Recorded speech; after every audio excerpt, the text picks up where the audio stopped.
பிறர் நம்மளை புகழ்றதோ இகழ்றதோ, பிறர் நம்மளை உயர்த்துறதோ தாழ்த்துறதோ, பிறர் நம்மளை கருத்து சொல்றதோ விமர்சிக்கிறதோ இது நம்முடைய வாழ்க்கையுடைய முடிவு செய்யாது.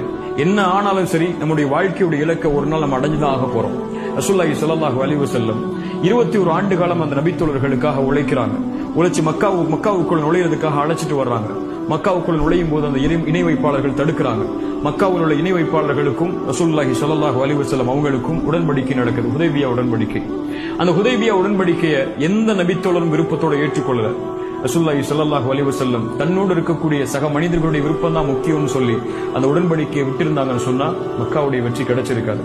படைச்சவனுடைய திருப்தி தான் முக்கியம். படைச்சவன் என்ன ஏத்துக்கிட்டா போதும், இந்த நபித்தோழர்கள் ஏத்துக்காட்டாலும் பரவாயில்லைங்கிறதுக்காக அல்லாஹ்வுடைய தூதருக்கு இருந்த உறுதி மக்காவுடைய வெற்றியை அடுத்த சில ஆண்டுகளிலேயே வாங்கி தந்துச்சு. படைச்சவனை திருப்திப்படுத்தணும்னு ஓடுறவன் உலகத்துல வெற்றி அடைஞ்சுக்கிட்டே இருப்பான். படைப்புகளை திருப்திப்படுத்தணும்னு ஓடுறவன் தோத்துக்கிட்டே இருப்பான்.